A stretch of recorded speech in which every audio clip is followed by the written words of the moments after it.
Shalom y bienvenidas de vuelta a Israel con Aline. Hoy estamos en el sur de Galilea, en un lugar sorprendente, en la misteriosa ciudad de los muertos, llamada Beit Shearim. ¿Por qué una pequeña ciudad de Galilea necesitaba murallas gigantescas y enormes portones para defender la ciudad? ¿Y por qué personas de diferentes regiones del mundo antiguo venían a ser enterradas aquí? ¿Qué misterios y secretos guarda esta ciudad? Entonces, si están listos, vamos a comenzar. La ciudad de Beit Shearim fue construida hace un poco más de 2000 años, en la época del rey Herodes. Y es muy importante y por eso fue declarada Patrimonio Histórico de la Humanidad por la UNESCO. Beit Shearim significa la casa de las puertas.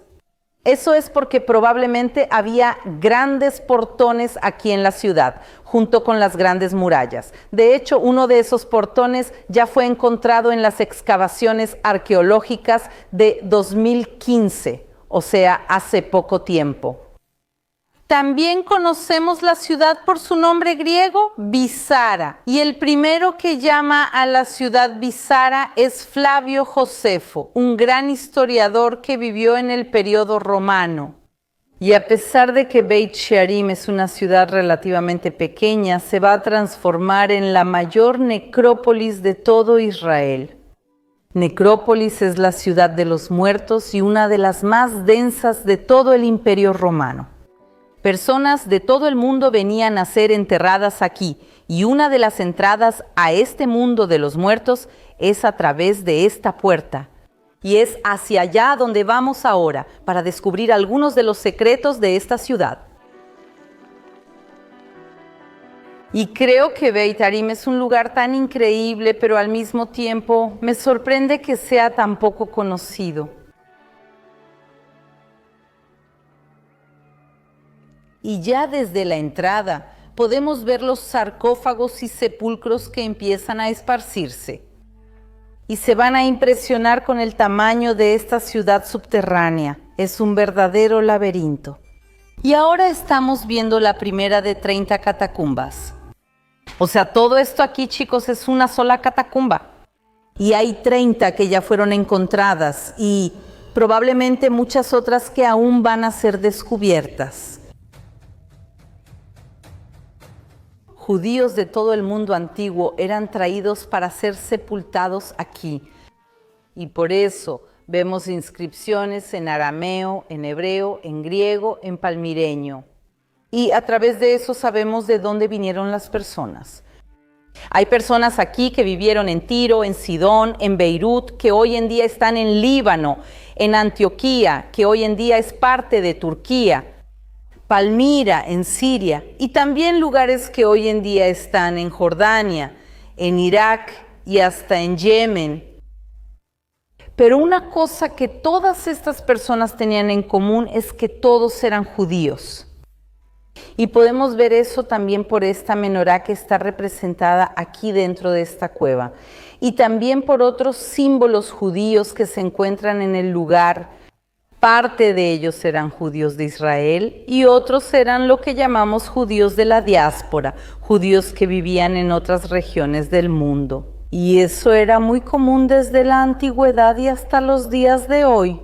Quiero decir, hay judíos viviendo fuera de Israel hasta el día de hoy. Y en esa época había grandes comunidades en lugares que hoy en día son como Siria, Líbano, Irak, Egipto y también en partes del Imperio Romano. Y muchos de esos judíos que eran traídos de la diáspora para ser enterrados aquí, también traían consigo símbolos y elementos de los países donde vivían, que a veces pueden ser un poco diferentes. O incluso podríamos decir dudosos en relación con la cultura judía.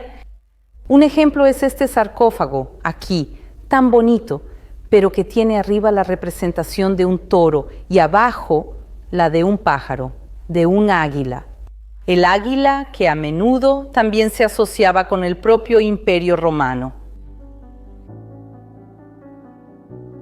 Y aquí otro ejemplo de decoración de un sarcófago. Aquí estamos viendo 2 leones.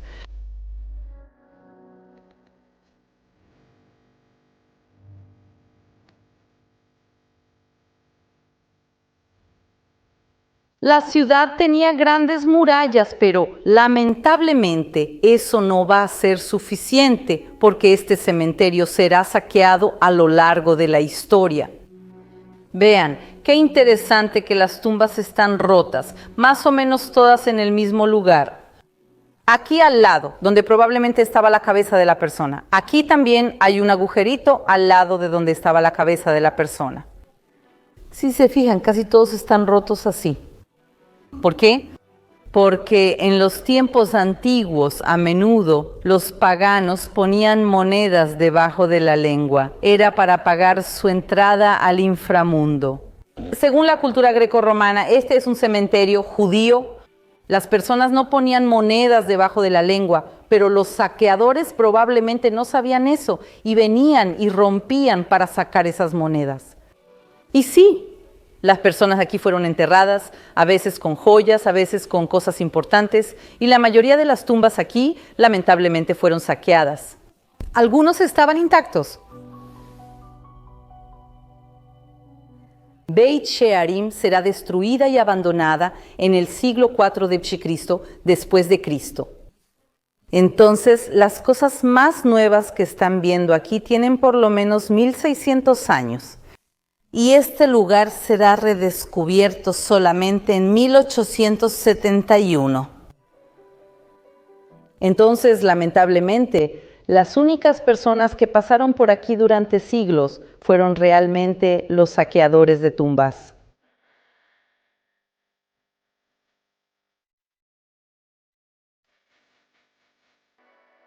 Pero además de esta parte subterránea gigantesca y colosal, hay una pequeña ciudad de los vivos, también una parte externa con un total de 10 hectáreas.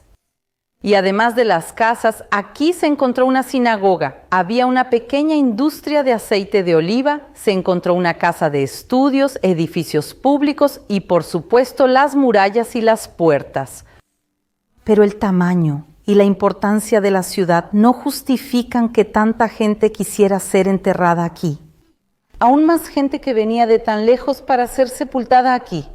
Y para entender eso vamos a volver en el tiempo a hace 2000 años y conocer otra catacumba. Uno de los momentos más trágicos y traumáticos para el pueblo de Israel fue la destrucción del segundo templo de Jerusalén en el año 70 después de Cristo. Hasta entonces, el corazón y el centro del pueblo de Israel y del judaísmo estaba en el templo de Jerusalén. Y de repente los romanos destruyen el templo. ¿Y qué va a pasar? En ese momento el centro judío pasa de Judea, de Jerusalén a Galilea. Y en el siglo II nace un rabino llamado Rabí Yehuda Anasi, el rabino Yehuda, el príncipe. Le llamaban el príncipe porque era descendiente del propio rey David. Y él va a vivir aquí en Beit Shearim y Beit Shearim se va a transformar en la práctica en el corazón del mundo judío. Y aquí él va a describir la Mishnah, que toma las tradiciones orales, la Torah oral, y empieza a escribirla. Y por eso el rabino Yehuda Anasi se va a convertir en la persona más importante del pueblo de Israel en su época. Además de ser descendiente vivo del rey David, como ya dijimos. Y él va a ser sepultado aquí en Beit Shari, justo dentro de esta cueva. Vamos a entrar ahora y ver este lugar, vamos. Como pueden ver, la entrada es bastante estrecha. Hoy en día, incluso es difícil entender cuán importante era el rabino Yehuda Anasi. Él era el líder político, religioso y espiritual. Y también el jefe del Sanedrín, que era una corte rabínica, y ellos eran los jueces del pueblo de Israel. El Sanedrín estaba originalmente en Jerusalén, pero con la destrucción del templo, Ellos también se mudan a Galilea y por causa del rabino Judá se trasladan específicamente aquí a la ciudad de Beit Shearim. Y aquí frente a nosotros ya podemos ver la tumba del rabino Judá Nasi. Y pueden ver que, a pesar de su importancia, la tumba es mucho más sencilla que las otras que hemos visto. El hecho de que el rabino Judá Anasi esté enterrado aquí, junto con otros rabinos importantes, tal vez explique por qué personas de lugares tan lejanos pedían ser sepultadas aquí también. Y también debido a que los romanos prohibieron el entierro judío en Jerusalén y en el Monte de los Olivos, muchos tuvieron que buscar otro lugar para ser sepultados. Pero eso todavía no explica por qué. De las grandes murallas y de los grandes portones, después de todo, un cementerio no necesita tanta protección. ¿Qué más había aquí en la ciudad que justificara esa inversión en murallas y portones?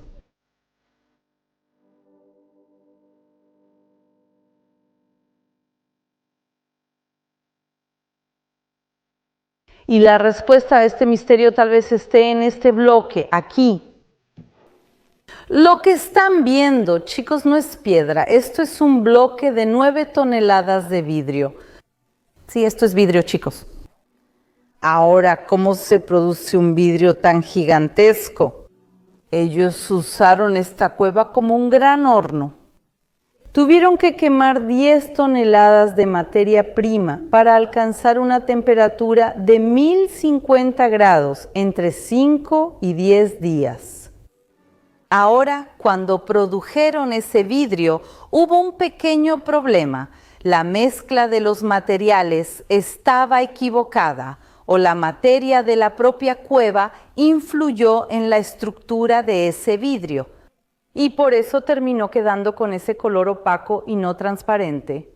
Entonces decidieron abandonarlo y rehacerlo en otro lugar. Ahora, ¿qué tiene de tan especial un bloque de vidrio? Primero, como vieron, hacer un vidrio de estos no es nada sencillo, pero el vidrio era considerado un lujo en el mundo antiguo. Solo las personas más ricas podían pagar por vidrio. Y se usaba para productos pequeños, a veces en joyas, en frascos de perfume, pero no era algo sencillo de producir. Y las pocas personas que conocían el secreto de la producción del vidrio en el mundo antiguo, amigas, estaban muy bien económicamente. Podemos decir que ese secreto valía más que el propio vidrio valioso. Además de la fábrica de vidrio que se encontró aquí y ese bloque de 9 toneladas que salió mal, también se encontraron piezas de vidrio completas y perfectas. Miren estos frasquitos de vidrio, qué maravillas son. Son originales, gente, del periodo romano y en esa época costarían una fortuna. Y uno de los lugares donde tal vez se usó vidrio es en el propio templo de Salomón, hace 3000 años. Incluso anterior a la ciudad de Beit Shearim, como está escrito en el primer libro de Reyes 6.4. Haloni Shkufim Atumim, que significa ventanas transparentes, y Atumim puede ser impermeables u opacas.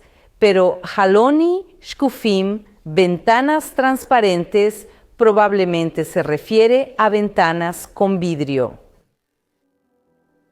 Entonces, la riqueza que probablemente esas murallas y portones querían proteger no era oro, plata ni el cementerio, más bien era el vidrio. Y más que el vidrio, sí, el secreto de la producción del vidrio. Pero esa es una teoría. ¿Qué piensan ustedes? ¿Qué creen que las murallas estaban protegiendo aquí? Y ahora vamos a salir de los subterráneos de Beit Shearim. Espero que les haya gustado conocer un poco de esta ciudad tan diferente y misteriosa. Si quieren más videos directamente desde Israel, no se olviden de suscribirse aquí al canal y nos vemos en la próxima.